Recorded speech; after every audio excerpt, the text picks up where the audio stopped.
terminar esse trimestre no próximo domingo. A 13ª aula fecha o trimestre. Então vamos pedir a Deus graça que nos abençoe nessa manhã. Vamos lá? Senhor, muito obrigado por mais um dia que o Senhor nos acrescenta na terra dos viventes. Nossa vida está nas tuas mãos, está escondida em ti. Então nós estamos aqui gratos, Senhor, porque tu nos dá a possibilidade de te servir nesse dia. Queremos viver não egoisticamente para nós mesmos, mas queremos nos encher da tua palavra, para que tu nos use segundo a tua vontade, Senhor, para benefício de outros também. Então habilita-nos nessa manhã, adestra-nos, para que sejamos instrumentos afiados nas tuas mãos, instrumentos de misericórdia, vasos de misericórdia, em favor do próximo. Nós clamamos então, Senhor, o teu uso. Nós somos o vaso e tu és o nosso possuidor. Utiliza nossas vidas nessa hora, Senhor. Nos habilita, nos capacita, através da revelação da tua palavra. Que não venhamos a errar nem para a direita nem para a esquerda. Estejamos no centro da tua verdade. Clamamos assim em nome de Jesus. Habilita também os teus servos que vão chegando depois desse horário. Possam ser um conosco. Em nome de Jesus. Amém e amém. Por sentar, vamos lá. 12ª lição. Eu diria do melhor trimestre. A paz, meus amados. Paz, Éver, paz. F5. Eu diria que nós estamos terminando um dos melhores trimestres que já foram feitos sobre o reino milenar.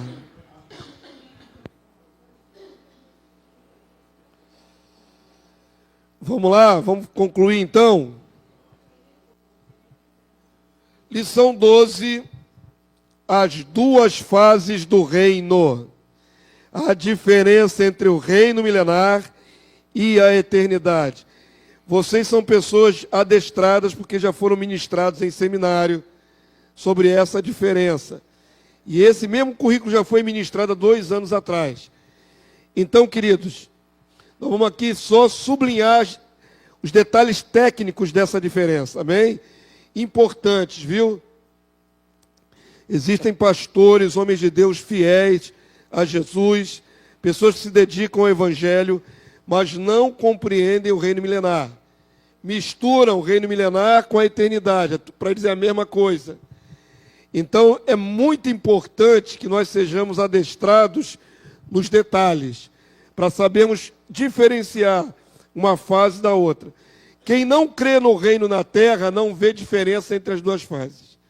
Simplesmente anula, vai direto para a eternidade. Quem entende o reino na terra tem que entender que são duas fases. Não é a mesma coisa exatamente, é a continuidade. A primeira fase se dará em continuidade com a segunda, mas são fases distintas. Então vamos começar a ler os textos. Apocalipse 21, 1 e 2. Vamos ler junto com o pastor, para você não ficar só passivo ouvindo. Vamos lá? Vi novo céu e nova terra, pois o primeiro céu e a primeira terra passaram e o mar já não existe. Vi também a cidade santa, a nova Jerusalém, que descia do céu, da parte de Deus, ataviada como noiva, adornada para o seu esposo. O que há de mais distintivo, mais diferencial aqui nessa passagem, é que haverá um novo céu e uma nova terra. Muito bem, queridos. Mas a grande pergunta, mas já no milênio, já não será um novo céu e uma nova terra? E aí? Sim, não, mais ou menos. Talvez. Restaurando uma boa colocação. Na verdade, o milênio é uma grande melhora em relação ao mundo atual. Em relação a esse mundo que está agora, sendo deteriorado pela poluição, que está sendo destruído pela falta de escrúpulo humano, A próxima fase dessa terra vai ser maravilhosa. Não é? Haverá bênção sobre a flora, sobre o mundo vegetal. A terra vai produzir abundantemente, então já vai ser um mundo muito melhor. Não é? O governo da terra muda. A atmosfera muda. A maldição é retirada, então há muitos aspectos extremamente positivos no reino milenar. Porém, existem alguns detalhes no reino milenar que não permitem que a gente se confunda com a fase eterna. Não é a mesma coisa. O reino milenar tolera algumas, digamos assim, contaminações que a eternidade não vai existir. E é essa a distinção que nós precisamos fazer. Se você trouxer a eternidade e misturar com o milênio, você comete um erro interpretativo sério. Porque traz essa contaminação também para a fase onde não haverá nada disso. Tem aquele microfonezinho extra aí? Dá lá para o Julião. Porque tem gente ouvindo em casa e não ouve a sua voz. Estou falando que... Eita. Eu estou falando que no milênio vai haver contaminação, que o pastor está falando, mas vai haver uma correção através do governo que vai estar reinando. Sim, vai haver correção, mas ainda há punição, por exemplo. Não, é isso aí. Sim. Ainda há condenação. E isso não pode haver na fase eterna. Essa distinção que é fundamental que nós vamos ver nessa manhã. Nós vamos fazer paralelos. Nós vamos comparar versículos que mostram que não é uma coisa só. Só isso. Avança aí para mim, quem estiver no comando. Nesta lição, fundamentaremos biblicamente os detalhes da revelação profética que distinguem as duas fases do reino vindouro sobre a terra. Para os que já admitem a futura realidade do reino milenar de Cristo e os santos em Jerusalém, alguns textos proféticos podem conter certa ambiguidade nas descrições dos cenários maravilhosos de bonança, levando alguns a interpretar eventos do milênio como se fossem a eternidade, ou, ao contrário, antecipando e misturando a dimensão final da eternidade para o plano onde ainda se contará o tempo ordinário. Vamos lá. O enunciado está com algumas palavrinhas aí um pouco mais complexa. Que ambiguidade é esta? Ambiguidade é quando uma coisa tem duplo sentido, né? Ou um duplo aspecto. Às vezes até antagônico. Que ambiguidade é essa? Quando você lê certas passagens da Bíblia que falam da vida eterna e falam do reino futuro, você pode se confundir, sim, sobre a fase que está ali sendo profetizada especificamente. O final de tudo é bonança, é vida eterna, é alegria, é gozo, é glória. O final de tudo é isso. Mas o caminho para chegar a essa glória tem diferenças, tem coisas diferentes. Então, se não houver um ajuste fino, você confunde. Uma das questões importantes é sobre a contagem do tempo. Vamos lá. O que se convencionou chamar? Eu vou entrar com um conceito que não está nem escrito aí na sua Bíblia, só para você entender. O que se convencionou chamar eternidade. O que é eternidade? Algo que não conta. O que mais? Sinônimos para eternidade. Sem fim. O que mais? Eterno já é a questão que nós estamos avaliando. Sem fim, que não conta. O que mais? Para sempre. Algo perene, né? Algo contínuo. Vamos lá, então. Definindo essa questão, eternidade é um período que não se pode contar.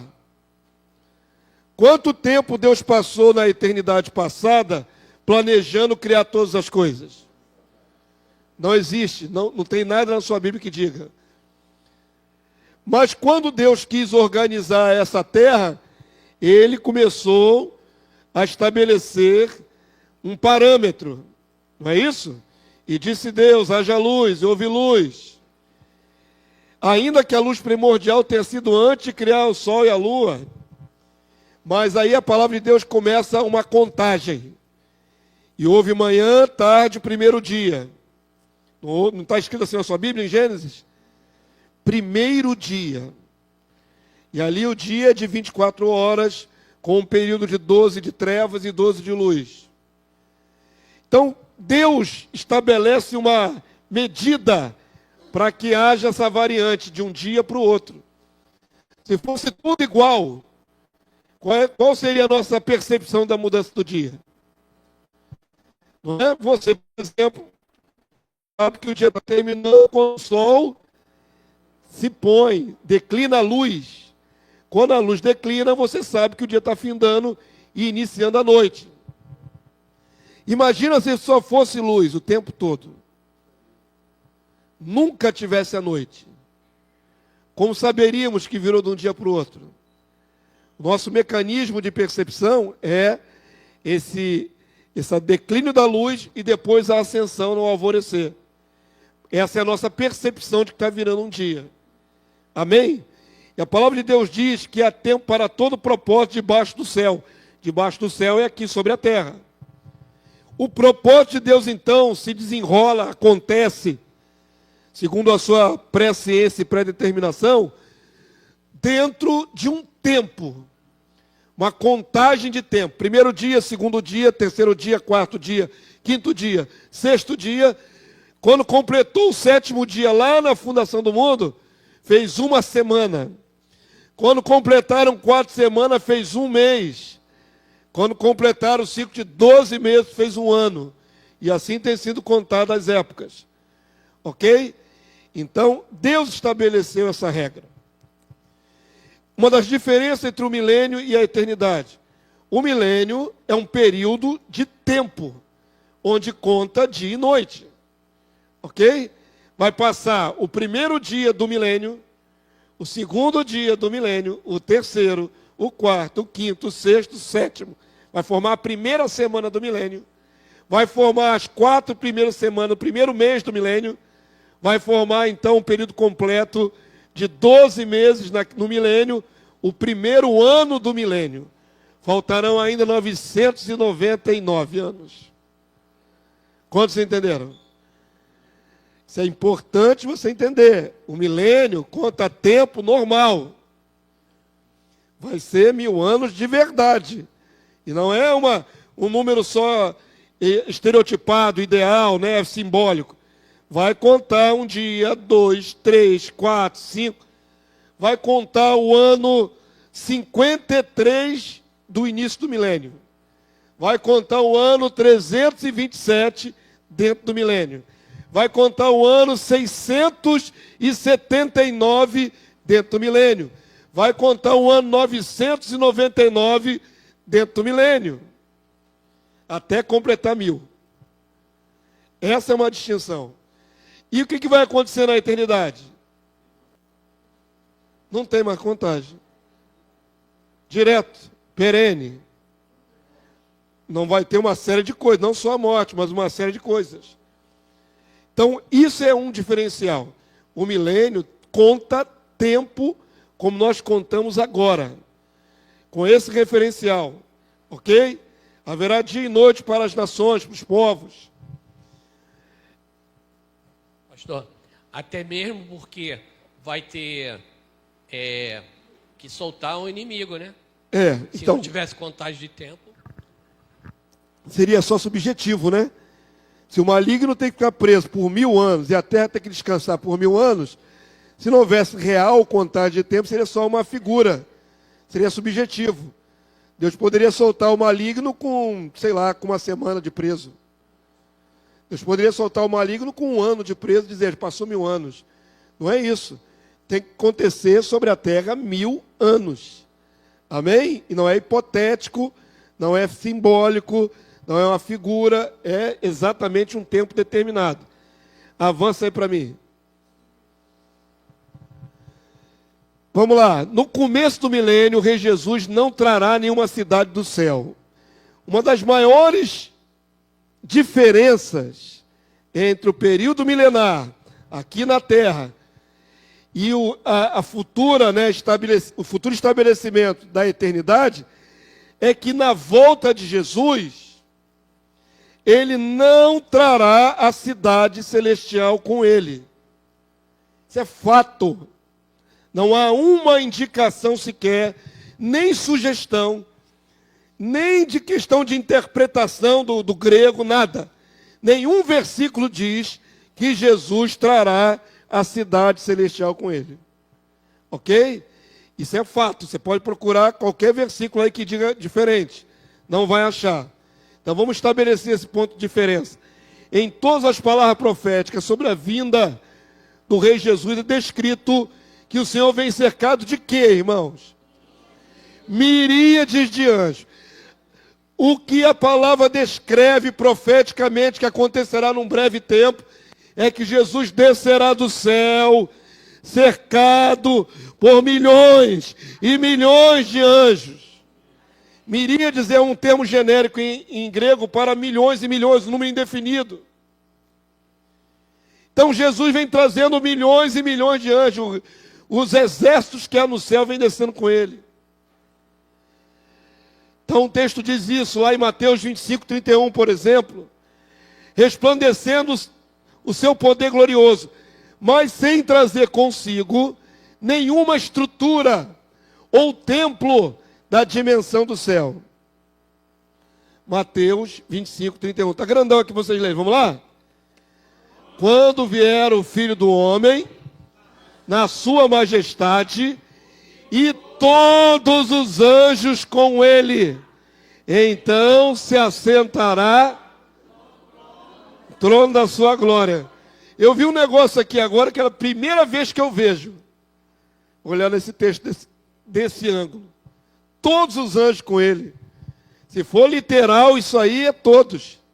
Eu acho que vai até esvaziar o céu de anjo. Eu nunca tinha reparado isso. Vi nesse segundo aqui lendo esse texto. Todos. Reparei agora. Já li milhares de vezes esse versículo. Milhares não é exagero, hipérbole. Já li muitas vezes esse versículo e reparei agora. Mas sem querer esmiuçar se vai ser literal ou não, de qualquer maneira dá a ideia de que vai vir muito anjo com Jesus, não vai vir? Muito.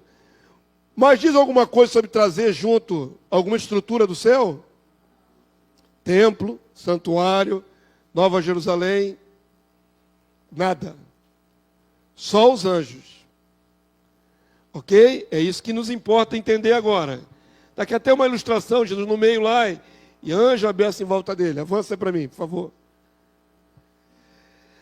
Agora, no reino milenar vai ter templo? Já estudamos, né? Vai, ué. Está profetizado em Ezequiel com detalhes minuciosíssimos. Até as medidas dos degraus, das janelas, tudo. Tem que ter um reino milenar, tem que ter um templo no reino milenar. Por quê? É a casa de oração para todos os povos. Então, já foi estabelecido, já lemos e já estudamos, que haverá um templo que não descerá do céu. Ele será construído. Amém? Esse templo vai ser erguido, vai ser construído. E há alusão até que os muros vão ser trabalho das nações. As nações vão ajudar na construção. Há detalhes sobre isso. Então, queridos, percebam, Jesus desce do céu com seus anjos, são seres espirituais, né?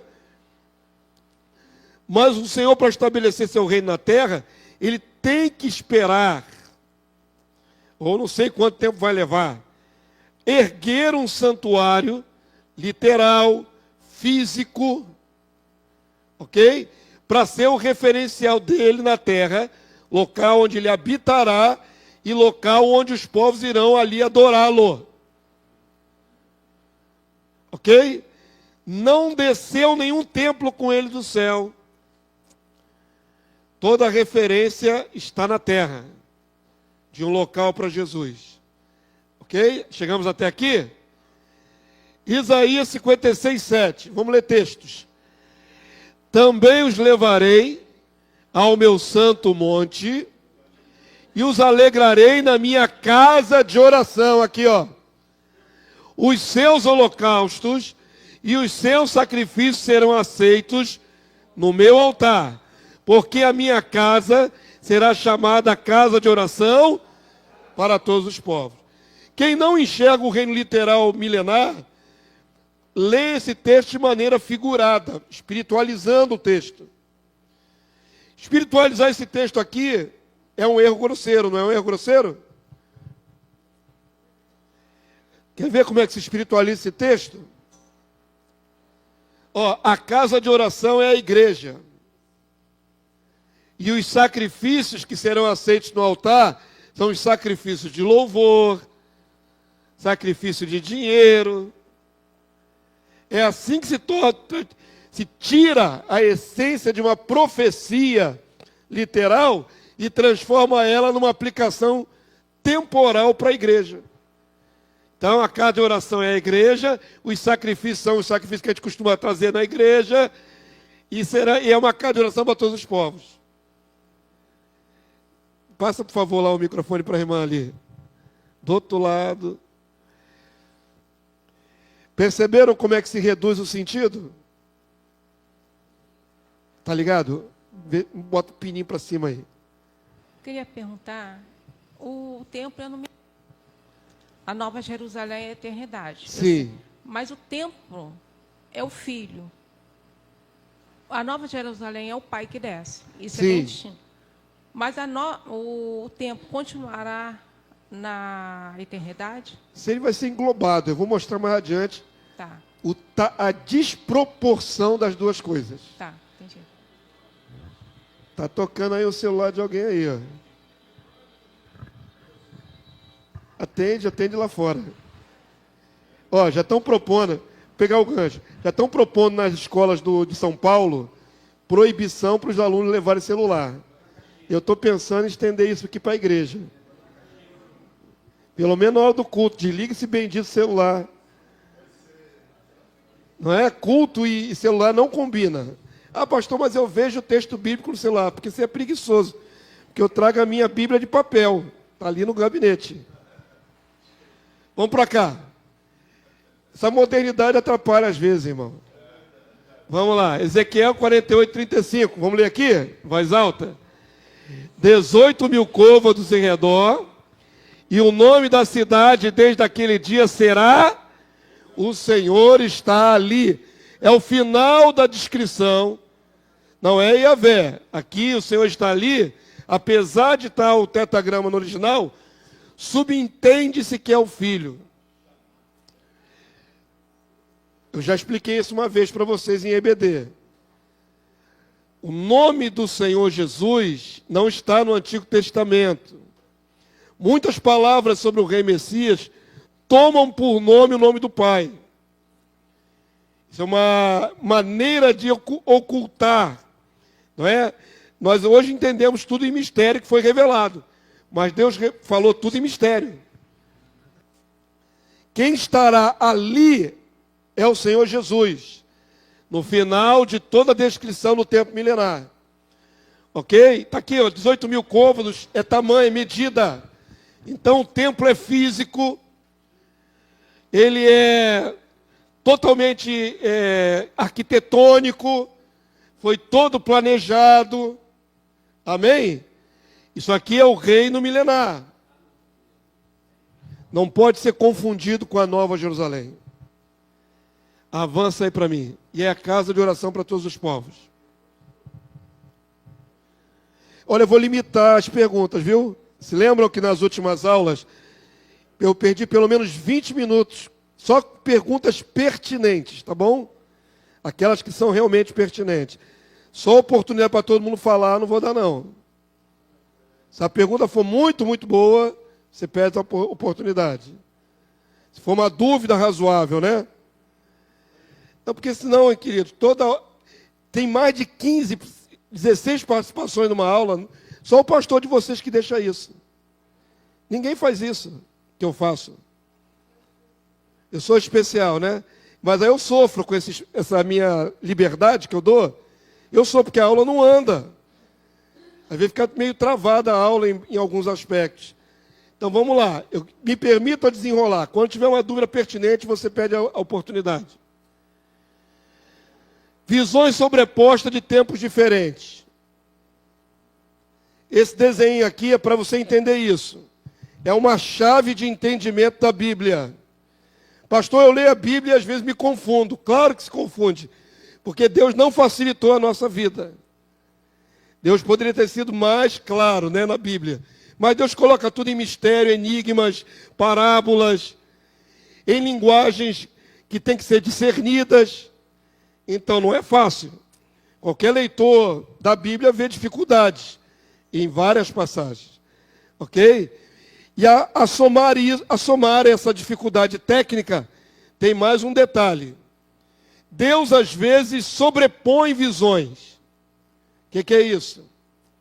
Deus pega visões, digamos assim, estereotipadas. Vou dar um exemplo humano para você entender o que eu estou falando. Quando você vai no cinema, o que acontece antes do filme que você quer ver? Além da propaganda do próprio cinema. O trailer dos outros filmes. O que é o trailer? É uma prévia. É o filme todo? Não. Alguns minutinhos. Uma pequena amostra, mas que passa por vários momentos do próximo filme. Não é isso? No trailer pode ter já até quase o final do filme. Uma cena específica. Pode ter no trailer de um filme o começo, o meio e um spoilerzinho do final. Pode, se assim o produtor quiser. Mas está condensado em quantos minutos? 3 minutos, 4, 5 minutos no máximo. Entenderam? Está ali o filme todo? Não, mas tem vários momentos do filme. Quero fazer esse paralelo para você entender.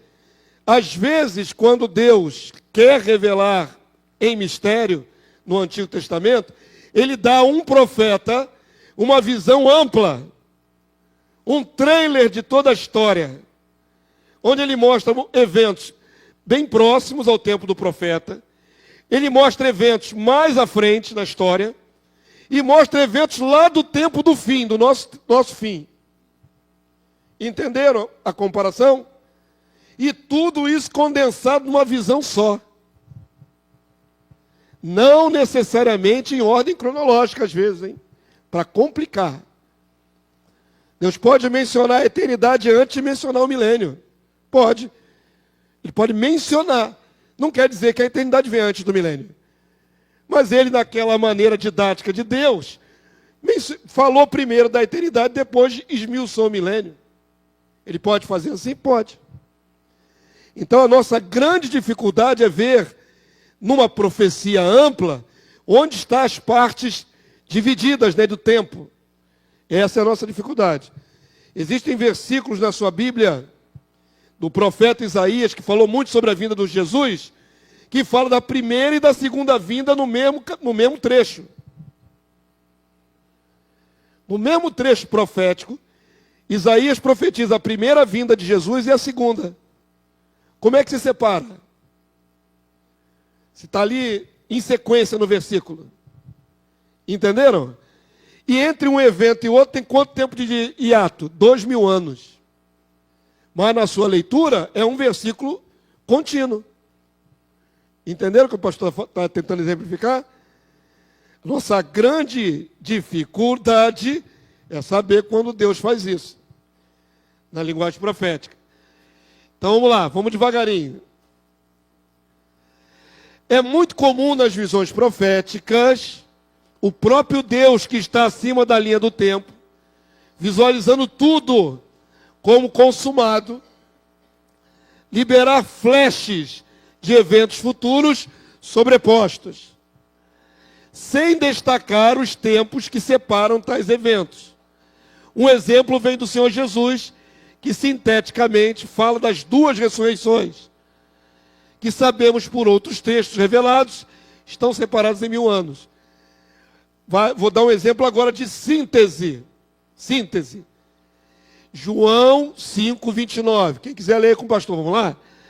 Os que tiverem feito o bem para a ressurreição da vida, e os que tiverem praticado o mal para a ressurreição do juízo. Muito bem. Se você não tivesse outros textos e não tivesse o livro de Apocalipse à mão, você só tivesse esta passagem de João. O que dá a entender essa passagem sobre as ressurreições de justos e injustos? Que é ao mesmo tempo, é simultâneo. Você não poderia chegar a essa conclusão em cima desse texto? Não está sendo citado simultaneamente as duas ressurreições? Contudo, tendo o livro de Apocalipse, sabemos que a primeira ressurreição é na volta de Jesus e a segunda é quando? 1000 anos depois.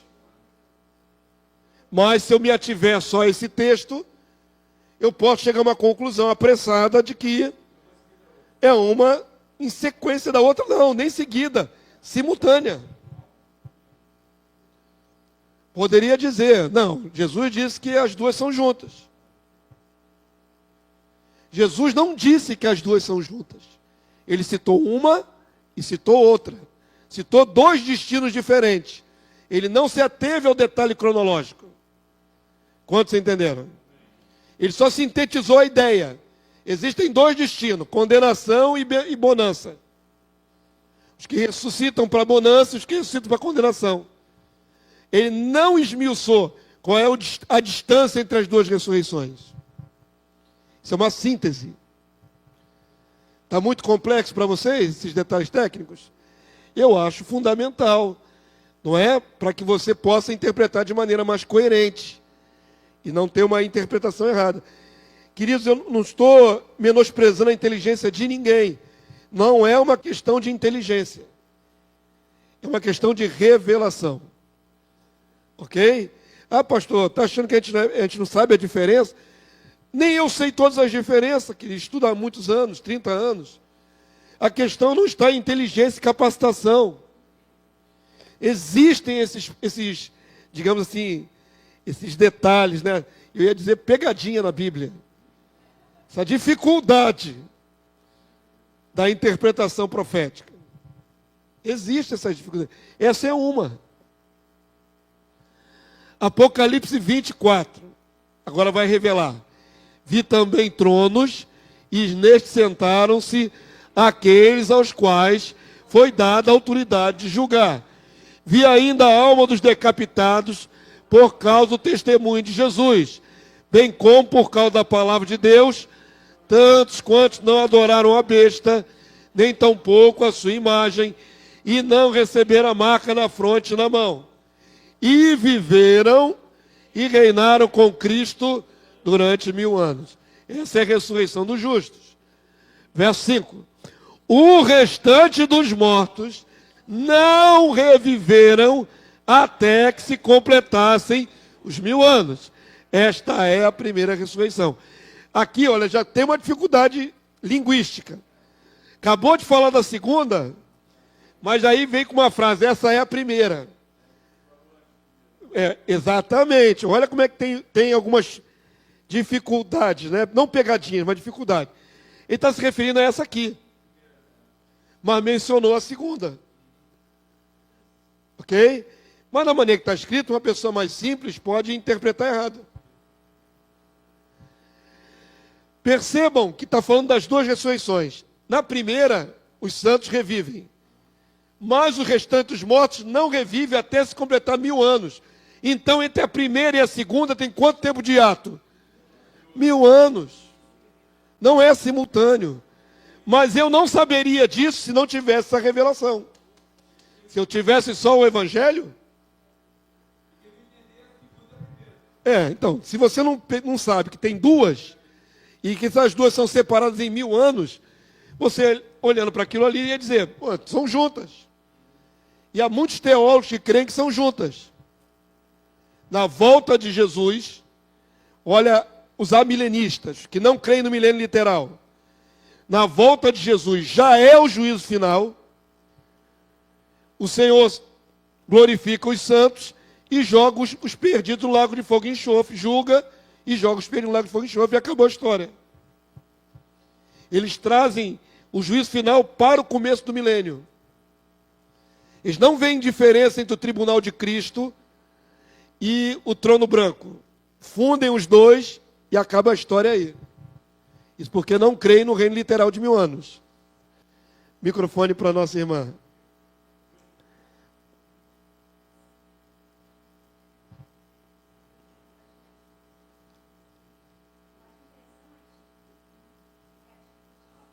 Tá ligado, não? Alô? Sim.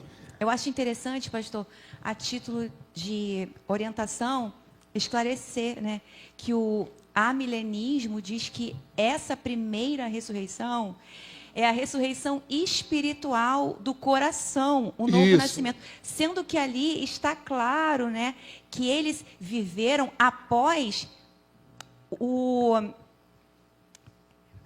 a besta atingir eles, matar eles, ou seja, não tem como ser uma coisa espiritual, porque houve morte antes, né? Está Fala claro de decapitados. Exatamente. Fala de decapitação. Decapitado, gente. Pessoas que foram assassinadas por amor ao Senhor. Ela está falando o seguinte, o amilenismo, como lê de maneira interpretativa simbólica, diz que o milênio já começou na cruz de Cristo. Então, para a Igreja Católica Romana, que é a fomentadora do amilenismo, antes que houvesse reforma protestante, existia a Igreja Romana, desde o IV século. E eles estabeleceram que tudo isso tem que ser interpretado espiritualmente. Para eles, a primeira ressurreição é quando você nasce de novo, quando crê em Cristo. E que Cristo já conquistou o milênio, já inaugurou o milênio lá na cruz, vencendo Satanás. Então mudam todo o sentido da interpretação da palavra. Não é literal para eles 1000 anos. O milênio já dura 2000. Jesus morreu na cruz 2000 anos atrás, o milênio dele já dura 2000 anos. Então não teria um período real de 1000 anos entre duas ressurreições. Eles falam de maneira dentro do homem. Primeira ressurreição, novo nascimento. Então olha como é que muda completamente o sentido da palavra de Deus. E é isso que ela está fazendo menção. Esse desenho que está aqui na sua folhinha é para você te ajudar a entender como é que os profetas viam eventos que eram distantes um do outro, tudo junto. Então aqui é só uma ilustração, tá bom, queridos? Olhando do ponto de vista humano, se tivesse um monte alto, e do seu ponto de vista você pudesse ver acima desse monte uma árvore, uma única árvore, talvez você não percebesse que a árvore está no segundo monte. Estou falando de ponto de vista humano, olhar humano. Se tivessem dois montes juntos assim, ó, um conjugado ao outro, e a árvore estivesse no segundo monte, do seu ponto de vista você veria um único monte. E a árvore no único monte. Quando na verdade há 2 montes, separados até por um vale. Isso é uma questão de ponto de vista. Então, aplicando isso para a visão profética, o Senhor às vezes mostrava eventos mais adiante e eventos mais próximos ao dia do profeta. E ele via tudo junto. Ele via um conjunto, quando na verdade há separação entre esses eventos. Entenderam a subjetividade dessa ilustração? É para isso, para você entender que nem sempre a profecia fala de um evento único, contínuo, cronologicamente grudado um no outro. Tem que ter apuro, tem que ter um estudo, tem que ter comparações. Senão você vai criar uma ideia errada sobre aquela profecia. Todo mundo pegou essa dicasinha aqui? Avança aí para mim. Por favor. Vou mostrar agora um exemplo disso que confunde muita gente. A profecia do final do livro de Isaías pode causar certa dúvida quando Deus alude ao fato de que fará um novo céu, uma nova terra, em meio a um contexto claramente sobre o reino milenar do seu Cristo. Olha aqui uma dessas, tudo que eu falei antes foi para chegar até aqui. Tudo que eu preparei vocês antes, de entendimento, de discernimento, é para chegar até aqui. Onde os teólogos confundem? Aqui. Finalzinho de Isaías. Capítulo 65, de 17 em diante. Vamos ler juntos? Pois eis que eu crio novos céus e nova terra, e não haverá lembrança das coisas passadas, jamais haverá memória delas. Mas vós folgareis e exultareis perpetuamente no que eu crio, porque eis que eu crio para Jerusalém alegria e para o seu povo regozijo. Parando aqui, para analisar. Fala ali de algo perene, né? Mas fala que Deus criará um novo céu e uma nova terra. Não parece de imediato que a promessa é só isso? De imediato. Vamos avançar. Verso 19. E eu exultarei por causa de Jerusalém, e me alegrarei no meu povo, e nunca mais se ouvirá nela nem voz de choro, nem voz de clamor. Não haverá nela criança para viver poucos dias, nem velho que não cumpra os seus. Ou agora, olha a interpretação. Velho que cumpre os seus dias, significa o quê? Não, vamos lá. Está falando de criança e velho. Velho cumpriu os seus dias. O que significa o verbo, a expressão cumpriu os seus dias sobre a terra? Morreu. Morreu. Quando ele cumpriu o período determinado, ele cumpriu, ele fechou o ciclo. Morreu. Está falando agora de velho que morre. Não está falando de velho que morre? Porque o tema aqui é morte ainda. Aqui. Porque morrer aos 100 anos é morrer ainda jovem. E quem pecar, só aos 100 anos será amaldiçoado. Qual é a nossa dificuldade técnica aqui agora? Isso aqui fala de qual período? Eternidade ou milênio? Milênio. Muito bem. Mas Deus não começou a frase dizendo: eu crio os novos céus e nova terra? E aí? E aí? Não criou uma dificuldade, não? Criou sim. Criou sim. Porque a maioria dos estudiosos vai dizer que novo céu e nova terra é a fase da eternidade.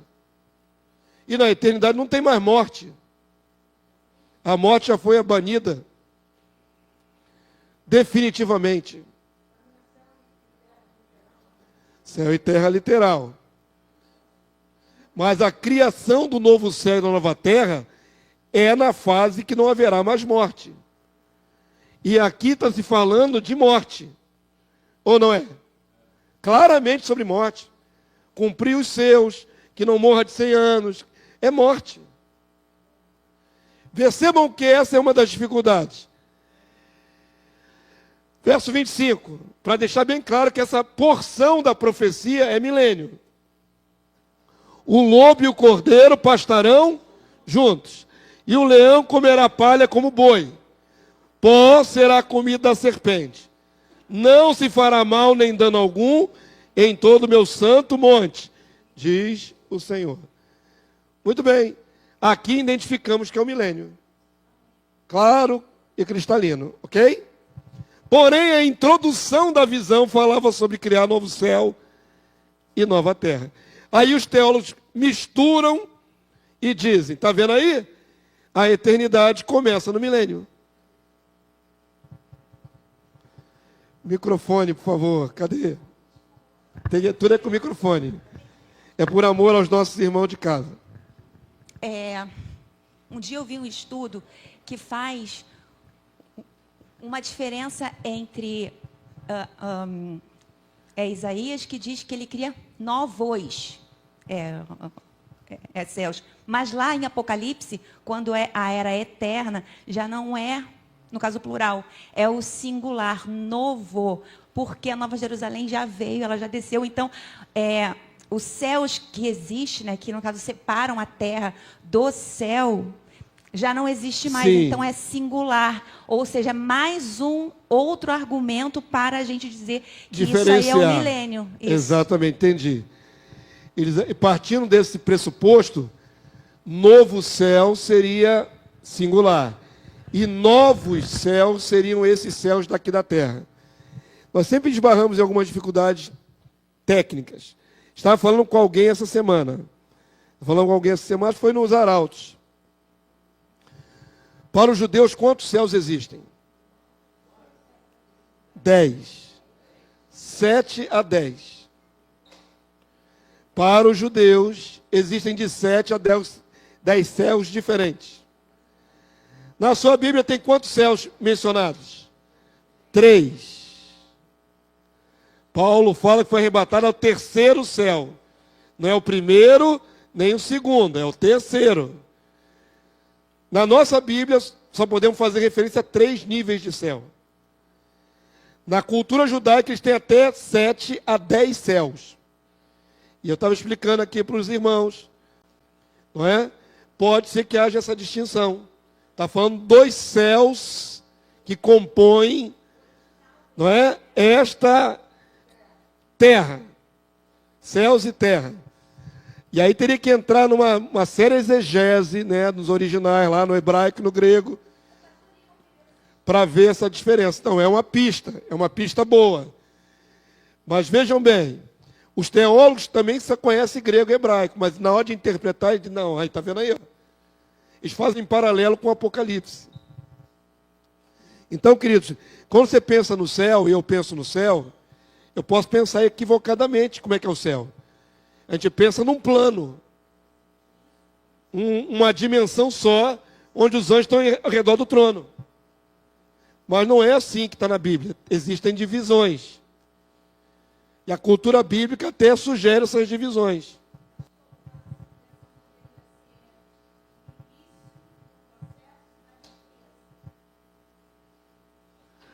Entendi o que você falou, só que quem está em casa não te ouviu, mas deixa eu te explicar. Não, já entendi o que ela perguntou. Pergunta de novo, por favor.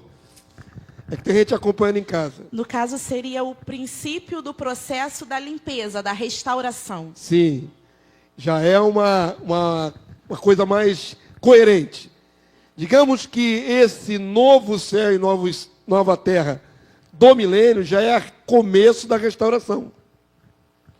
Mas a completude da restauração é a mudança total.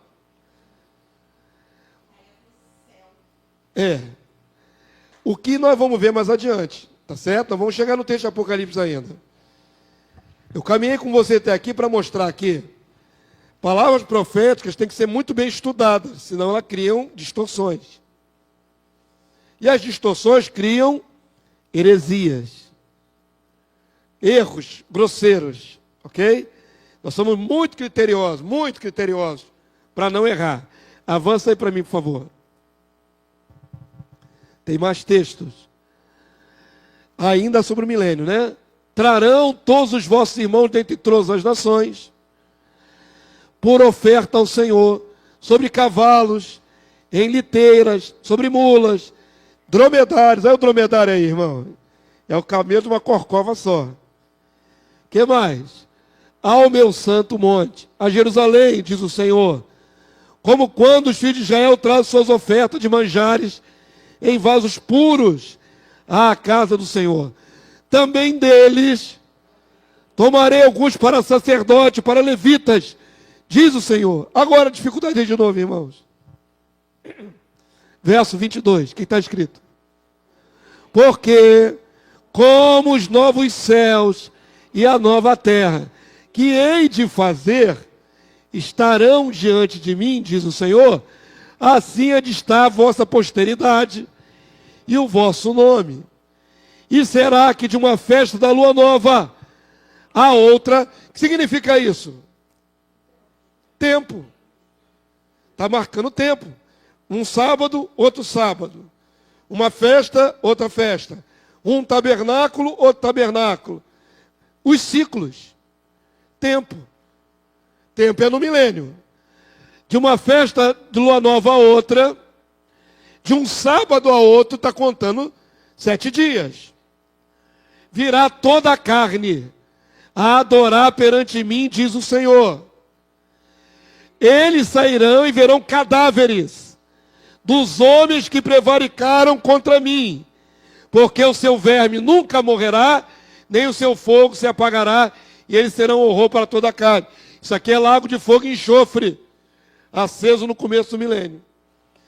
Então percebam que todo o contexto fala do milênio, mas tem a palavrinha lá, as 2 palavrinhas, novos céus e nova terra, inserido no contexto. Então já chegamos a algumas possibilidades. Que Deus esteja falando desse nosso céu atmosférico e terra física. Que Deus já vai dar uma melhorada, uma renovada. Ok? O que mais?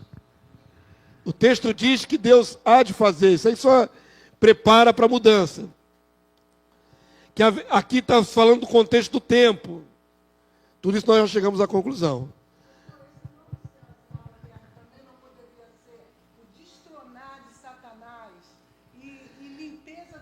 Dá um microfone para ela, por gentileza. A gente está fazendo isso por causa dos nossos irmãos. Sabe quantas pessoas veem esse vídeo na internet? Eu levantei o braço, mas ainda não fui atendida. Não posso fazer nada. Pronto, eu estou foi falando atendida. o seguinte, novos céus, porque aquele trecho anterior, ele denota o quê? Que é o milênio. E ali, naquele momento, ele tem novos céus e nova terra. Por quê? O Senhor descendo, ele vai destronar Satanás, vai baixar todos os demônios, vai ter um novo céu realmente. Sim, sim. E uma nova terra, porque os homens, a criação vai ficar livre de demônios, de pressões, de malignidade. Eu entendi assim também. Sim. É novo céu porque muda a conjuntura atual. Saem os demônios das regiões espirituais sobre nossas cabeças.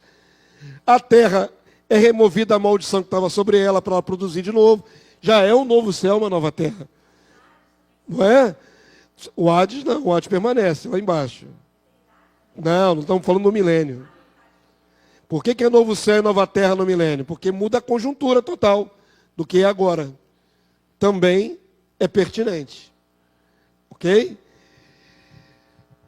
A Bíblia de Estudo Pentecostal, nesse trecho, argumenta o seguinte. Isso aqui é um recorte, isso aqui é um bannerzinho que eu fiz com o comentário da Bíblia de Estudo Pentecostal sobre esta passagem de Isaías.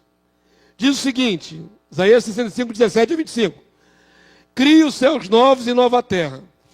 Esta profecia prediz o futuro reino de Deus na terra. O incrível, irmão, que isso aqui é uma Bíblia da Igreja Assembleia de Deus. É isso que é o incrível. Está escrito na Bíblia deles. Mas raramente o assembleano fala sobre isso. Está escrito na Bíblia deles. Ó. Futuro reino de Deus na terra. Bem claro. Isaías fala a um só tempo da era da eternidade, em que o pecado e a morte já não existirão. Ele separa o versículo 17, 19. Da era messiânica, isto é, o reino milenial, que a antecede. Então a Assembleia de Deus entende que o reino milenial antecede a segunda fase, que é a eterna. Em tese, todo assembleano deveria defender que o reino é em 2 fases. E na terra. Teoricamente, os assembleanos deveriam falar isso. Mas você não vai ver com muita facilidade assembleano dizendo isso. Está aqui, ó, isso é a Bíblia de Estudo Pentecostal. Então ele viu a um só tempo, 2 tempos. Reino milenial e a fase eterna. Amém? Todo mundo pegou? Isso aqui é uma...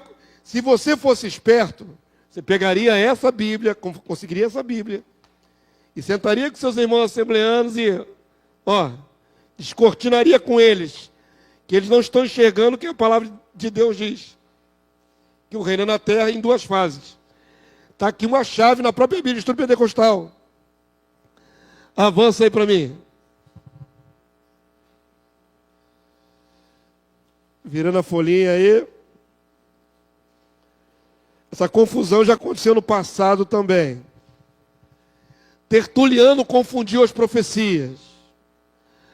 A crença dos pais da igreja primitiva é quase toda unânime quanto ao período milenar com Cristo na terra, exceção ao apologista Tertuliano de Cartago, anos 160, 220, Cartago na costa da África, que posteriormente se desviou seguindo o heresiarca Montano, que alardeava a vinda da Nova Jerusalém naquele tempo.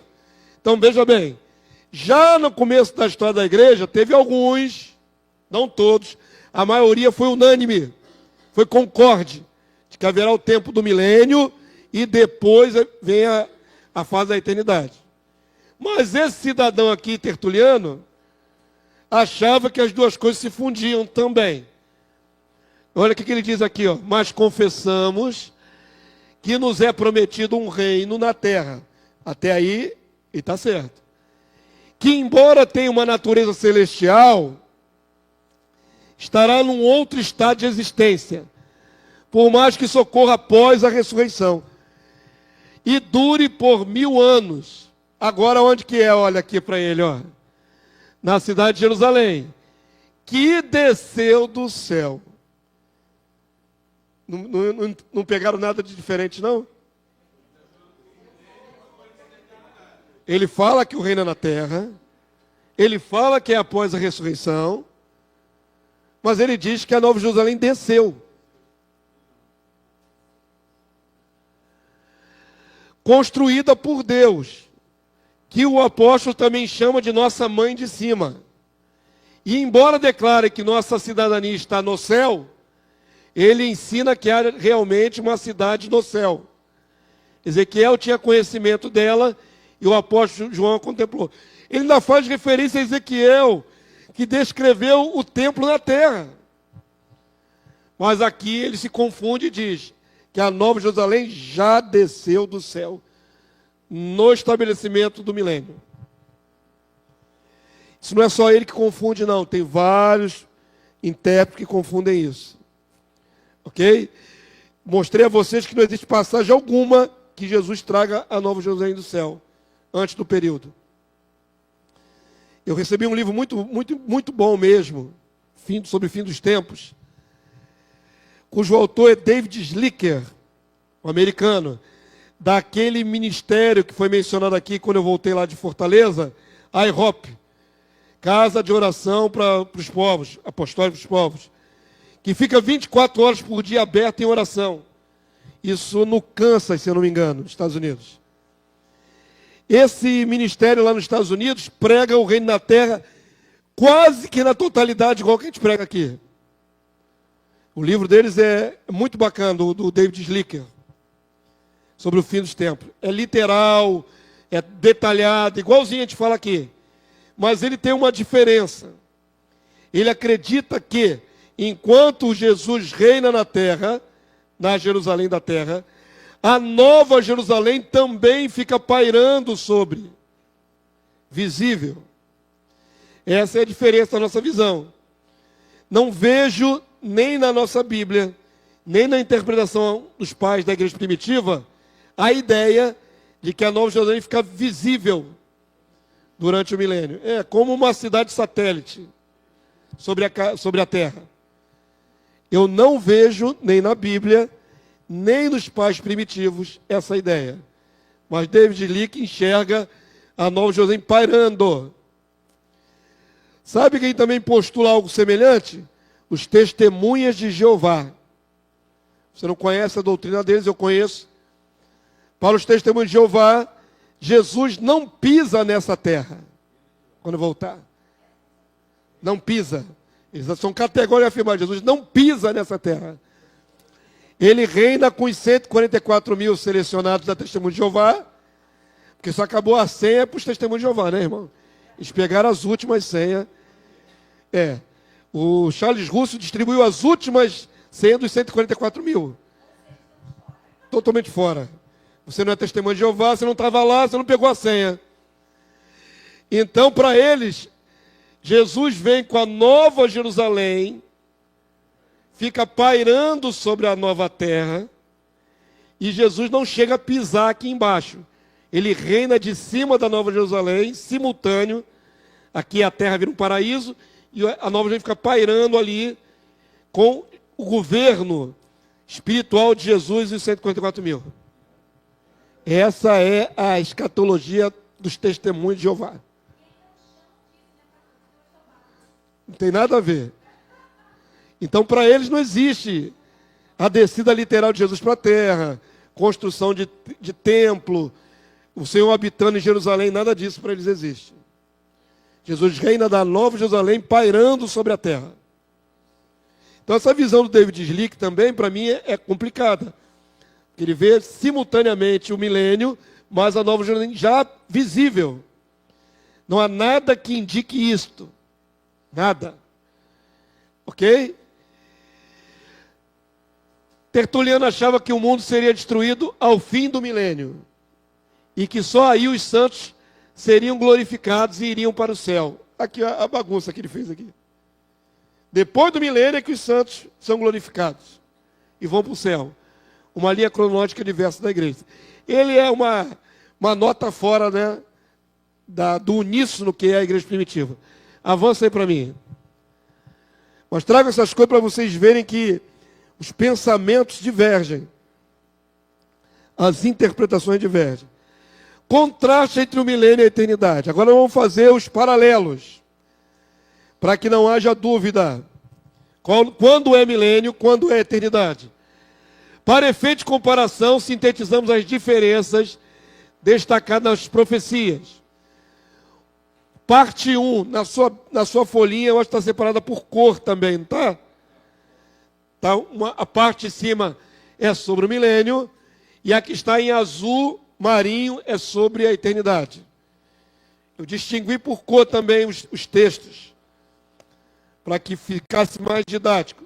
Quando você bater o olho numa, é sobre o milênio. Quando olhar para os textos em azul, está se referindo à eternidade. Jesus reina em Sião, na Jerusalém da terra. Jeremias 23, 5. Vamos lá? Eis que vem dias, diz o Senhor, em que levantarei a Davi um renovo justo. E rei que é, reinará, e agirá sabiamente, e executará o juízo e a justiça na terra. O renovo, o broto é o Cristo. E ele ainda há de reinar. Ele não reina. Ele não reinou. Não está reinando agora. Ele vai reinar sobre a terra. Ok? O anjo revelou a Maria. Vamos lá?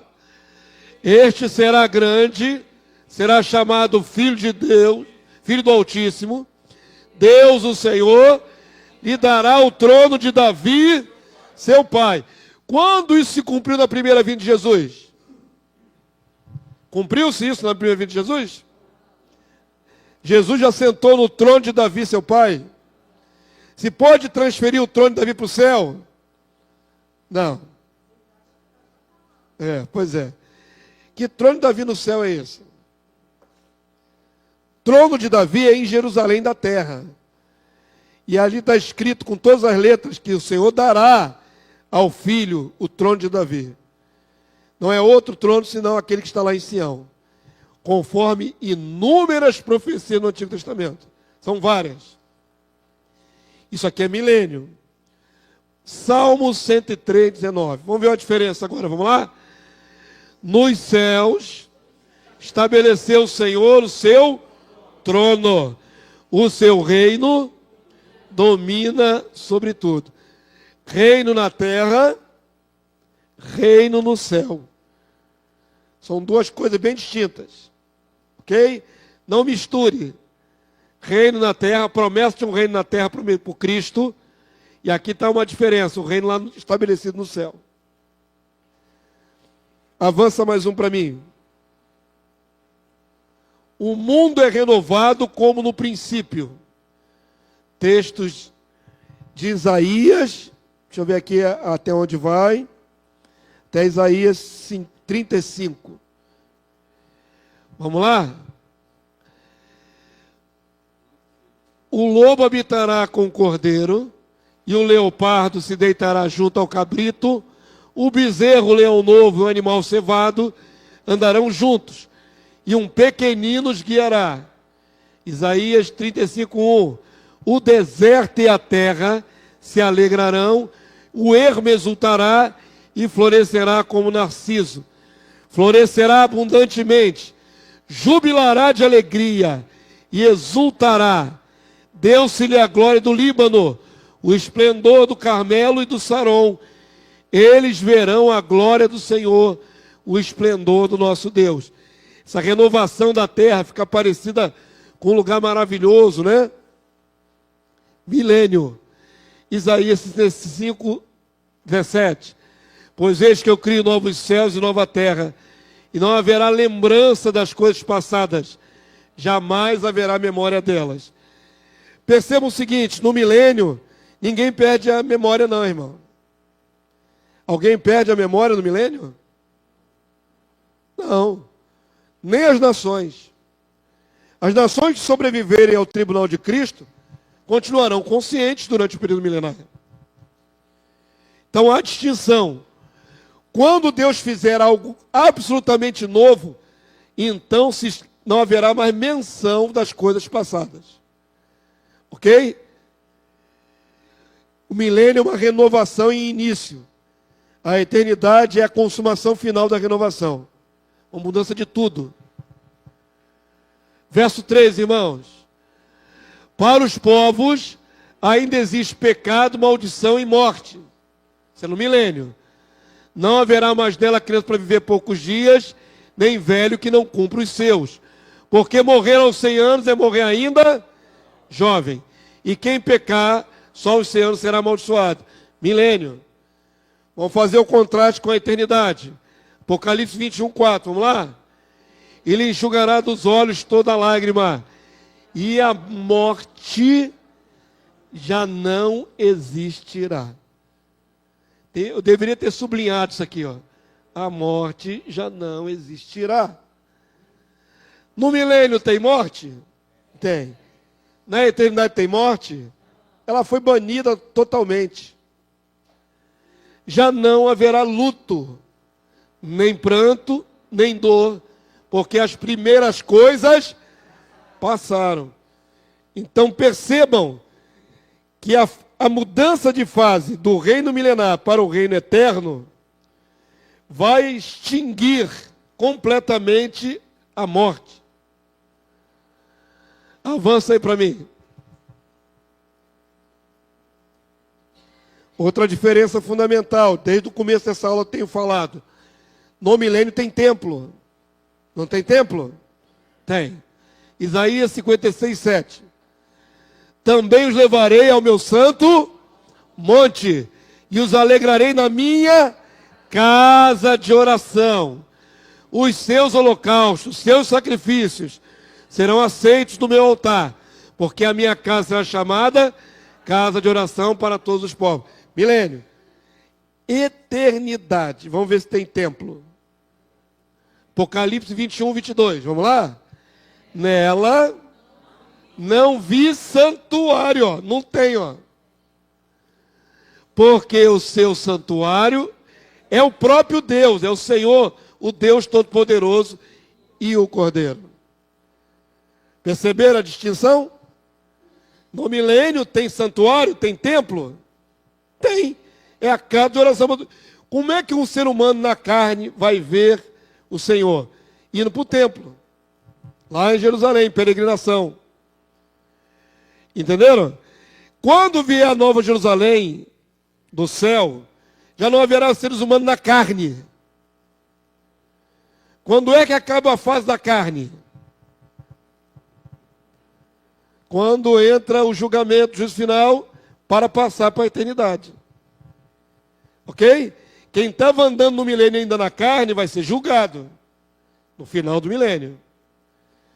Quem for absolvido e entrar na eternidade vai ter que sofrer uma transformação, porque não haverá mais morte.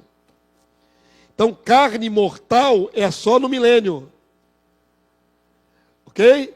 Seres humanos imortais a partir da eternidade.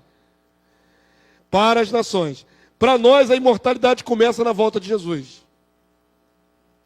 Complexo não, né? Então, preste atenção. Por que então não teria templo na eternidade? Porque Deus agora está conosco. Simples assim. Quando Deus está no céu, ausente dos nossos olhos, nós precisamos de uma referência, o templo. Quando Deus está junto conosco, não precisamos mais de templo. Para quê? Qual é a função do templo? Entenderam? O templo milenar é uma referência para as nações que ainda são mortais e não podem ver a Deus face a face. Por isso no milênio tem templo. Vamos lá. Os povos devem guardar as festas de Deus no milênio. Vamos ler? Zacarias 14:16. Todos os que restarem de todas as nações que vieram contra Jerusalém subirão de ano em ano para adorar a quem? Ao Rei, o Senhor dos Exércitos. E para celebrar o quê? Festa tabernáculo, de ano em ano. Estão passando o tempo, não é? Normal, Cronos. Quando é que é esse período aqui? No milênio. Tem que celebrar as festas. Vão para a eternidade. Não tem texto. Não há menção às festas da eternidade. Cadê o microfone?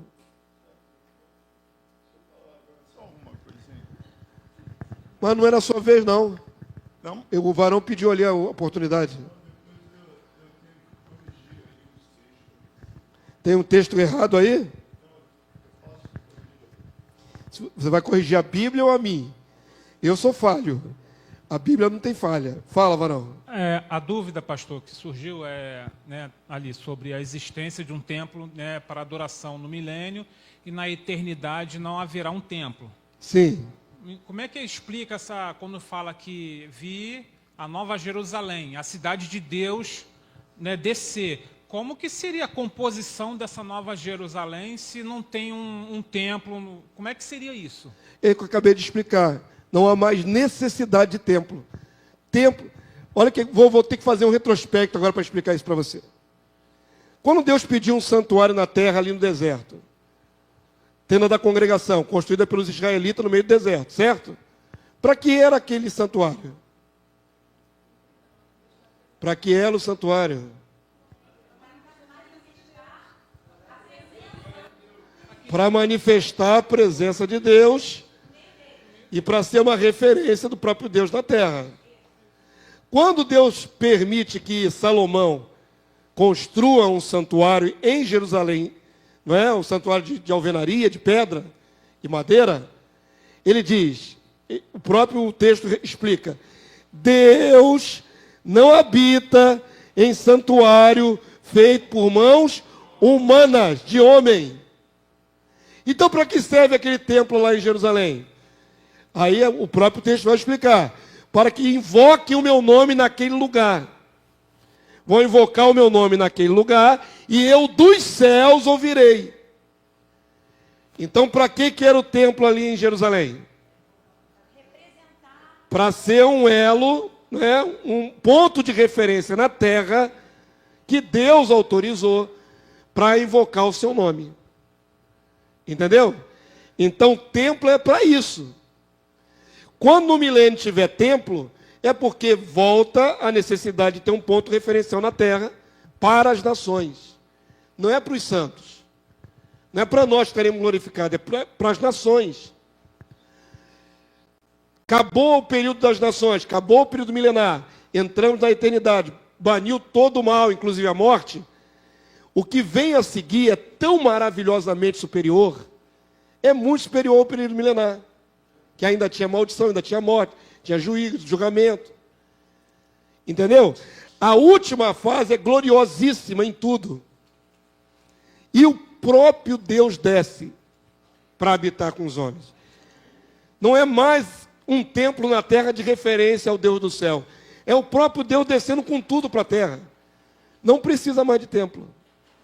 Templo é só uma referência. É uma questão de estrutura que eu estou falando, né? Então vamos ver aqui agora. Está aqui na frente aqui. Eu vou mostrar para vocês. Seja breve, hein? Sejam breves. Vamos lá. Perguntas objetivas. Amém. Só a primeira, não é pergunta não, pastor. Não há menção às festas, né? Tem algum versículo aí? Não, nenhum versículo. Era só isso que você queria corrigir? Não, vou corrigir agora 6. A Jerusalém do milênio é ampliada, mas não tem comparação com a Nova Jerusalém. Isso aí está em Ezequiel 48:9. O pastor botou assim, uma área de 12,5 quilômetros. Não existe isso. É porque ele diz assim, ele tem um comprimento de 12 quilômetros por comprimento e a largura... Onde eu botei 2,5 km? Não, pastor, está em curva. Ah, está escrito aqui, né? Uma área de 12,5 km, é isso? Presta atenção, de pastor. Cada lado. Uma área de 12,5 km não existe. A área seria 12 por 9. Porque aí tem comprimento, mas não tem largura. A área é comprimento vezes a largura. Está faltando informação aqui, é isso que você está falando? Isso para te corrigir, entendeu? Porque... Você não me corrigiu, não. Corrigiu de onde eu tirei a fonte disso aí, porque não foi eu que calculei esse negócio aí. Eu sei, pastor, mas eu não me atribua essa matemática falha, não, porque não fui eu que calculei isso, não. Eu decalquei só. Não. Está incompleto. Incompleto. Tá. Teria que ter mais outra medida aí para ser Não, você período poderia completo. botar o texto como é original. Mas aqui não é texto, querido. Aqui é um resumo matemático. Então, está errado assim. Aqui não é texto. No texto, 49. Lê aí o 49, 48,9. Vamos lá. Ezequiel 48,9. Está em medida antiga, não é isso? Não, sei, mas tu botou corretamente na medida em quilômetro, tá certo. Não, lê o texto. Vamos ler o texto. Lê aí, abre para mim, então. Que eu não tenho o texto aqui à mão.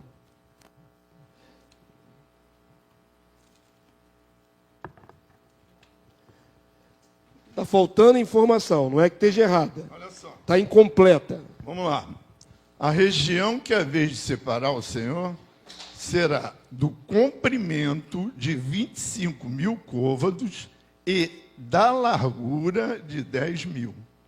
Então tem que transformar isso na linguagem nossa em português. Isso. Para ficar mais perfeito aí. É isso. Está incompleto. Aí seria 12 por 5, daria 60 quilômetros quadrados a Jerusalém. Tá? Seria 60 quilômetros quadrados. 12 por 5.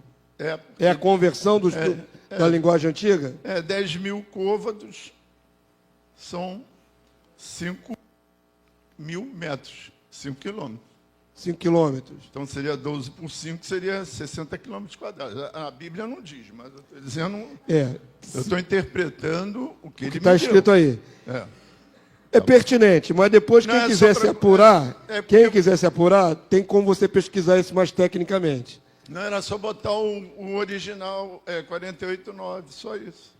Tá, porque no original que você está falando, na nossa Bíblia não está convertida para a nossa linguagem. Não, pastor. Na nossa Bíblia está em cúbitos, está em côvados, estádios, são medidas antigas, é isso que eu estou falando. Pastor, uma pessoa que não tenha a transcrição não vai conseguir acertar essa medida. Não, era só colocar o que é o... Se eu colocar aqui como está na Bíblia, você continua sem saber, né? 48, não, tu poderia botar 48,9, que não está aí, só está 48, Ezequiel. É um resumo, filho. Estou falando, tecnicamente, teria que se converter todas as medidas que estão lá e trazer traduzido para cá. É isso que está faltando. Eu coloquei só um resuminho aí que eu provavelmente peguei de quem já calculou. Não, eu posso ter comido uma parte do texto. Eu sei, a Nova Jerusalém está correta, está tudo correto, não precisa Sim. ninguém calcular nada. É só a Jerusalém terrena que tem essa falta de informação. Isso, tem que corrigir aí. Se você colocasse 48,9, todo mundo ia entender isso aí. Tá bom, obrigado, então. Vamos finalizar, então, com essa comparação? Já está aqui, não? Avança para mim, por favor. Então, vamos lá. Jerusalém do milênio é ampliada, mas não tem comparação com a Nova Jerusalém. Jerusalém do milênio é uma área de, está faltando aqui informação, 12 por 5, é isso? Que daria 60 quilômetros quadrados. 60 quilômetros quadrados seria uma distância daqui até onde? Alguém sabe? Da faixa de Gaza? Mais ou menos. Mas a gente aqui, a maioria, é tudo leigo de mapa da Palestina. Você fala assim, é igual a faixa de Gaza. Você entendeu? Você entendeu? Você se visualizou na sua mente qual é o tamanho da faixa de Gaza? Nem eu, nem vocês. É difícil, né? Quando se fala de medidas assim, tem que ter o visual, o mapa. Porque aí você consegue ver uma escala. Mas é pequena. Mesmo sendo 60 km quadrados, é muito pequena. Não é grande coisa, 60 km quadrados. Agora, Nova Jerusalém, olha a diferença, a desproporção. 2.260 quilômetros de lado. Então, a Jerusalém da Terra, um quadradinho, que é maior do que todo o tempo da Jerusalém anterior. Já vai ser maior do que a Jerusalém do tempo de Jesus. Mas quando vier a Nova Jerusalém, não tem nada na terra que se compare à cidade que vai descer do céu. Nada. Absolutamente nada. Cada lado dela tem essa metragem toda. Apocalipse 21:16. A cidade é quadrangular, de comprimento e larguras iguais. E mediu a cidade com a vara até 12.000 estádios, que dá aquela metragem ali. O seu comprimento, largura e altura são iguais. Então, uma forma cúbica, né? Um cubo. Mostra aí a imagem para poder ter uma noção. Avança aí para mim, por favor. Aí, irmãos. Para você ter uma noção. O que é aqui, ó, é a costa da África. Aqui, ó, é o Rio Nilo. Está vendo esse delta aqui? Esse delta do Rio Nilo. Aqui já vem para a Arábia Saudita. Jerusalém está aqui, ó. Um pontinho, micro aqui, ó. Jerusalém, nesse mapa, é um pontinho. E a Jerusalém do tempo milenar é dentro desse pontinho. 5 milhões de quilômetros quadrados. Entenderam? Agora, olha o tamanho daquele cubo lá, da Nova Jerusalém. Ela abarca um pedaço do continente africano. Ela abarca um pedaço desse Oriente aqui todo. Ela abarca o mar Mediterrâneo. Está vendo aqui, ó? É a Ásia Menor. É muita coisa. Pega continentes. Todo mundo percebeu a diferença de proporção? Dá para misturar a Jerusalém do milênio com a da eternidade? Não dá, irmão. É totalmente diferente. Agora imagina uma cidade que não tem só essa área de base, mas também de altura. De altura, é a altura de continentes. Não existe nada no mundo que possa subir até a altura da Nova Jerusalém. Nada. Vocês sabem que nesse negócio da NASA tem muito fake news, né? Quem quiser acreditar, que acredite. O problema é de vocês. Tá bom? Que o homem vive atravessando, está lá na outra galáxia. Isso é problema de você que quiser acreditar nisso. Mas tem muito fake news. Ok? Eu não vou entrar nesse mérito agora. Mas a altura da Jerusalém, depois que ela for postada sobre a terra, não existe nada que alcance essa altura. Nada. Absolutamente nada. Nem os foguetes atuais que o homem joga aí para cima não chega nem perto disso. 400 quilômetros de altura? Só. A nave Como é que é essa estação espacial? 400 quilômetros só que sobe. Isso aqui é 2.000 e burdoada para cima, irmão. Não existe nada igual. mais de 5 vezes. É céu e terra se fundindo aqui. Amém? Deu para ter uma noção geográfica agora? Então, Jerusalém do milênio, um pinguinho. Jerusalém, a nova Jerusalém que descerá do céu. Incomparável, imensa, gigantesca, colossal. Avança aí para mim. Por último, última parte dessa nossa ministração. Ficou claro, irmãos? Deu para ver que tem diferença, que não pode misturar as duas fases do reino? Primeira fase é para Jesus e nós reinarmos sobre a terra. Segunda fase é para o próprio Pai reinar sobre a terra. A grande revelação que temos do reino de Deus não é sobre o milênio. A maior revelação que temos é sobre a vinda do Pai. O Filho vem, mas o Pai também vem. Essa é a maior revelação. Então preste atenção.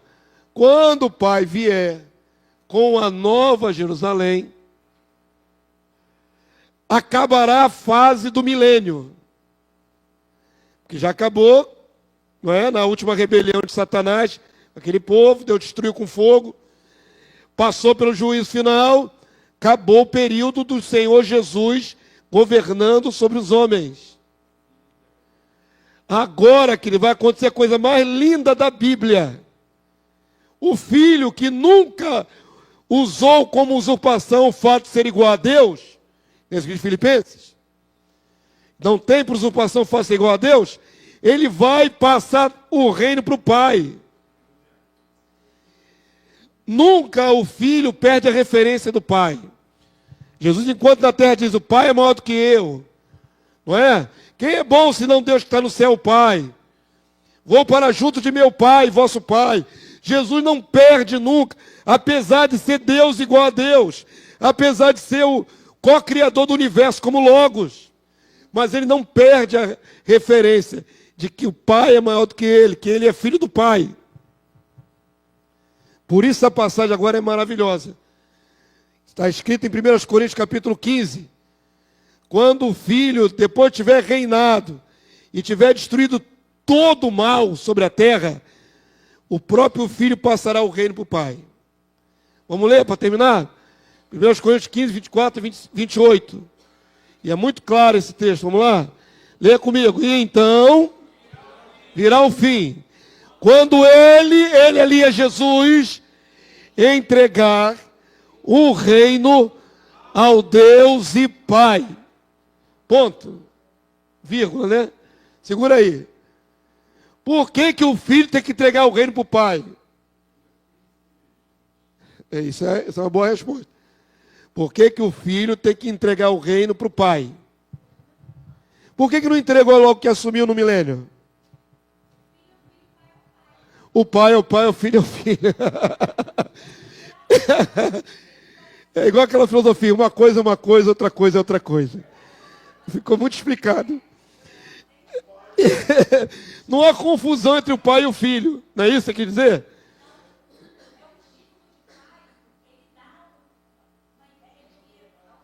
Sim, sim. O pai nunca deixa de ser. Existe um termo em grego, pantocrator, o todo-poderoso Deus. O pai é o pai, pegando as palavras da nossa irmã, e o filho é o filho. Ok? Dá o microfone aqui por último para ela, já está terminando. Por que que o filho tem que passar o reino para o pai? Eu acho interessante que quando uma irmã amada nossa, né, há 20 e tantos anos atrás, ela não conseguia enxergar que Deus era um e que o pai era um e o filho era outro. né? Então, assim, que Deus e Jesus era a mesma pessoa. Para ela era, né? Para ela era isso, né? E aí, tanto que ela fechou a Bíblia na minha frente e falou assim, a gente não fala a mesma língua. E eu comecei a orar ao Senhor. E eu falei, Senhor, nós temos o mesmo Espírito. E eu comecei a jejuar e orar ao Senhor. Aí, um dia, um irmão foi lá fazer óculos com ela, eu até falei. Ele mostrou esse texto para ela. E ela enxergou. Ela conseguiu enxergar que Deus era um e que o Filho era outro através desse texto aí. Glória a Deus. Foi justamente esse texto. Mas percebam, a maioria esmagadora dos irmãos ainda confundem o pai com o filho. A maioria esmagadora, é 99% da igreja. Isso é oriundo dos dogmas criados pela Igreja Católica Romana. Não é? Confundiu, embaralhou. E aqui a palavra é clara, inequívoca e inerrante. Não tem margem para erro. Fala do pai e fala do filho. A pergunta que eu lhes fiz foi, por que o filho passa o reino para o pai? Sim. Mas por quê? O pai não está reinando. Quando o filho desce do céu, vem na glória do pai, diz o texto bíblico. Ele já vem na glória do pai. Ele já vem em um nome do pai. Pastor, quando... É porque sabe qual é a nossa dificuldade? Eu vou dizer para vocês. É que nós vivemos uma democracia, irmão. Nós não sabemos nada de realeza. A nossa cultura não é monárquica. Então a gente não entende monarquia. Monarquia na nossa cabeça não entra. Nós somos democracia, república, é diferente. Então deixa eu explicar, depois eu te dou a palavra, para não perder a linha do raciocínio. Ouve só. Na monarquia é diferente. Eu sempre ilustro com a história humana.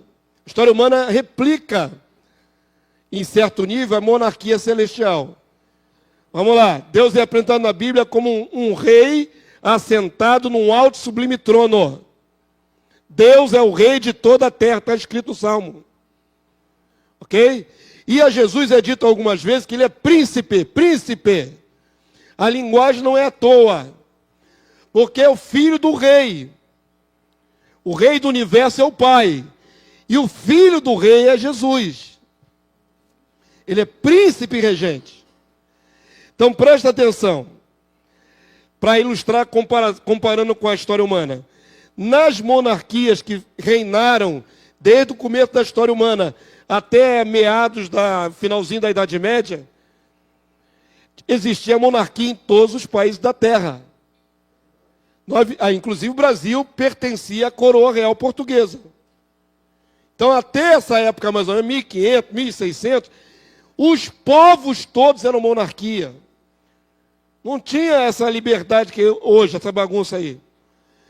Então, como é que era na monarquia?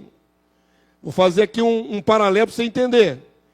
Um rei mais velho, digamos assim, um monarca antigo, ele queria conquistar outra terra, de um outro povo, ele mandava o filho dele à frente dos seus exércitos. Esse filho, que saía da corte do pai, ele ia lá para conquistar a terra em nome do pai. E ele ia como comandante dos exércitos. Quando ele vencia a batalha daquela outra terra e conquistava, anexava aquele outro povo derrotado, aquela terra agora passava a ser terra do rei que o enviou. E ele, esse filho regente, ele era admitido naquela terra nova como rei. Ele é rei, lá ele dominou como rei. Mas é um rei submisso ao rei da sede. Entenderam? Na terra lá que ele conquistou, ele é rei. Mas diante do pai ele continua príncipe, regente. Lá o povo vai ter que aclamar esse príncipe regente como rei. O paralelo é esse. O filho vem, domina sobre tudo por 1000 anos, e aqui ele é rei. Rei dos reis, senhor dos senhores. Senhor de todos os povos da terra. Essa é a alcunha do filho agora. Terminado o período determinado pelo pai, o pai continua na sede, que é o céu. Entenderam? Terminou o período, tirou todos os inimigos, venceu tudo, conquistou tudo. Agora, reverentemente, esse príncipe regente que viveu como rei, ele entrega o domínio para o rei principal, que é o pai. Isso é reverência, porque o reino sempre foi do pai. E o príncipe regente representa o pai. Devolve, pai, tudo que conquistei para o nosso reino. Entenderam? Essa dinâmica de realeza, de conquista e de estabelecimento de reino é que não entra na cabeça do cristão moderno, que está num outro contexto completamente diferente, não entende nada de monarquia, mal conhece a história, então para ele fica flutuando esses conceitos. Mas é importante você entender isso. A primeira fase é para o filho conquistar e reinar. Por isso ele vem como um guerreiro. Jesus não vem de qualquer jeito. Ele não vem como um santo abençoador, um profeta. Ele vem como um rei guerreiro. Para conquistar e dominar. E reger as nações com vara de ferro. Autoridade absoluta, suprema. Mas terminada o estabelecimento do reino, desse reino milenar, e os inimigos todos derrotados, qual é o último? A morte. A morte é só no final do milênio, que ela é derrotada. Então a morte é banida no final do milênio, no juízo final. Agora não tem nenhum opositor para o reino do Pai. Nenhum, zero. Porque o Filho já equalizou tudo. Está na hora o Pai só vem quando está tudo dominado. Entenderam? Agora o Pai vem. Pode descer, Pai, porque já está tudo vencido. E agora o Filho reverentemente entrega o reino para o Pai. É esse o preâmbulo que eu queria fazer. Sua pergunta foi respondida? Então, já antecipei, não precisa não. Já estamos adiantando. Só para complementar, pastor, a questão também que a glória do Filho, o poder do Filho, procede do Pai. Procede do Pai. O Pai é tudo. É. Vem dizer ele que, né? O Tudo Filho procede do veio, Pai. mas ele tem Até agora do Filho procede do Pai. do Pai, né? Vamos finalizar agora que eu já dei o contexto histórico. Já viu o paralelo? Agora vai fazer sentido. Vamos lá? Quando ele entregar o reino a Deus Pai, eu perguntei, por que o Filho entrega o reino para o Pai? Porque o reino sempre foi do Pai. Vamos lá? Quando houver destruído todo o principado, bem como toda potestade e poder. No milênio tem potestades? Está aprisionado, mas está. E tem a morte. Vamos lá. Verso 25. Porque convém que ele reine até que haja posto todos os inimigos debaixo dos pés. O último inimigo a ser destruído é a morte. Não é Satanás. Não é o falso profeta. É a morte que é o último. Ok? Segunda ressurreição. Porque todas as coisas sujeitou debaixo dos pés. E quando diz que todas as coisas lhe estão sujeitas, certamente exclui aquele que tudo lhe subordinou. Aqui tem autoridade de submissão. Quem deu o poder para o filho sujeitar todas as coisas? O pai. E então o pai está fora da submissão ao filho. Quem entendeu? O pai não pode submeter o filho, foi ele que deu autoridade para o filho. Exclui o pai. Tudo no universo está submetido ao filho. Deus sustenta todas as coisas pela palavra do seu poder. A palavra do seu poder é Jesus. Tudo no universo. Todo poder me foi dado no céu e na terra. Jesus disse. Se foi dado é porque alguém deu. E quem dá é maior do que aquele que recebe. Pede e te darei as nações por herança. Quem dá é quem pode dar. Quem recebe é porque recebeu de alguém que tinha para dar. Então aqui está em voga a autoridade de submissão. Deus, o Pai, não se submete ao Filho, mas deu todo o universo para o Filho. Todo mundo chegou junto? Eu falei que isso aqui é uma parte mais linda. Só a exceção é que o filho não domina sobre o pai. Exclui aquele que tudo lhe subordinou. Foi o pai que deu tudo para ele. Verso 28, vamos lá. Quando, porém, todas as coisas lhe estiverem sujeitas, porque venceu todos os inimigos, incluindo a morte, então o próprio filho também se sujeitará àquele que todas as coisas lhe deu, lhe sujeitou, para que Deus, o Pai, seja tudo em todos. Amém, queridos? Olha o filho agora. Pai, pode descer que tudo é nosso. E agora o filho faz assim: pai, o reino é teu. Submisso e consciente que o pai é maior do que ele. Nunca usurpando a glória do pai. Amém? Todo mundo entendeu? Esse é o final da transição das duas fases do reino. A primeira foi para o filho reinar.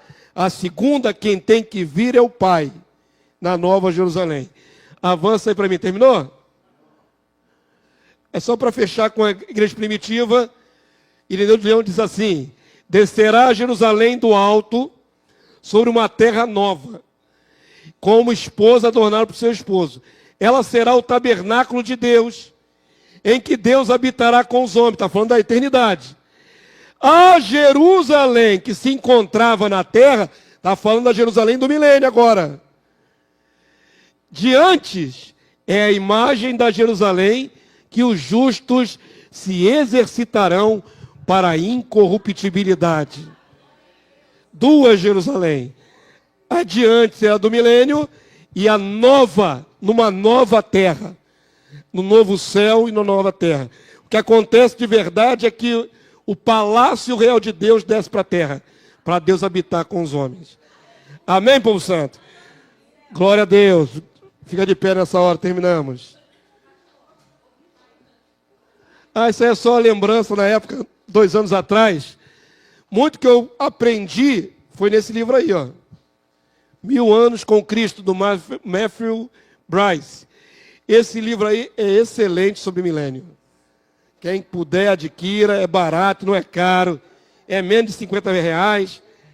É um livro excepcional sobre o reino milenar. Está na mão do ancião de dias lá. Ó.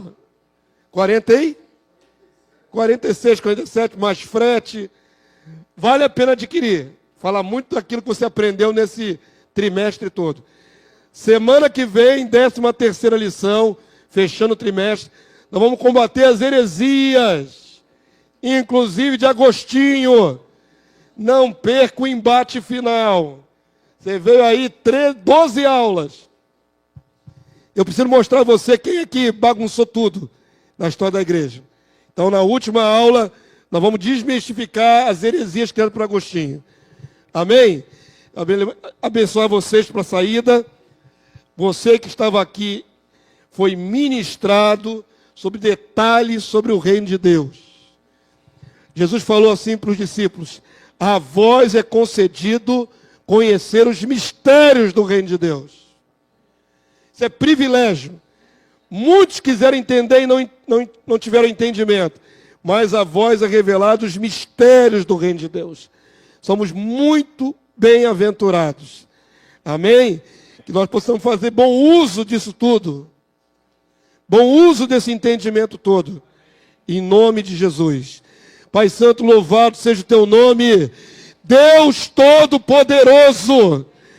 Toda a terra está cheia da tua glória. Nós te bendizemos nessa manhã, Senhor, pelo simples fato de tu seres nosso Deus. Tu és Deus, o Todo-Poderoso. Nós te adoramos, Pai. E tu enviaste o teu Filho Jesus como nosso resgatador, como nosso Redentor, Salvador e Rei. E nós cremos na vinda do Rei. Nós esperamos a vinda do Rei para reinarmos com Ele sobre esta terra por 1000 anos. E ao final dela, Senhor, tu renovares todas as coisas e fazer algo completamente novo. E a tua glória inundar todo o universo. tudo que foi criado, meu Deus. Como ansiamos por essas coisas. Te louvamos porque o Senhor nos deu entendimento na Escritura. Nosso coração não desviou, nem para a direita, nem para a esquerda. Mas o Senhor tem pingado nos nossos olhos colírio, para que possamos ver. Muito obrigado, meu Deus. A tua promessa é grandiosíssima, é maravilhosíssima. Não temos palavras humanas para descrever, mas tu lê e sonda os nossos corações. Sabe da alegria, o gozo, o júbilo de termos esse entendimento em nossas mentes, que o Senhor iluminou pelo teu Santo Espírito. Muito obrigado, meu Deus. Continua abençoando as nossas vidas, que nós possamos ser movidos pela visão, movidos pela promessa, movidos pela tua palavra maravilhosa. Em nome do Senhor Jesus, habilita e abençoa os meus irmãos em casa também, que ouviram essa mensagem ou que vão estudá-la depois. Que a tua mão seja sobre cada coração. Todos possam te glorificar, nosso Deus, e glorificar o Rei Jesus, nosso amado Salvador. Seja assim em nome do Senhor. Leva-nos em paz, guardado pelo teu poder. Possamos chegar bem nos nossos lares e estar logo mais à noite reunidos para te adorar em espírito e em verdade. Seja assim em nome do Senhor Jesus. Amém e amém. Obrigado, meu Deus. Glória, glória, glória, glória a Deus. Glórias a Jesus, nosso Rei. Aleluia. Vamos na paz de Cristo. Até mais tarde. Em nome de Jesus.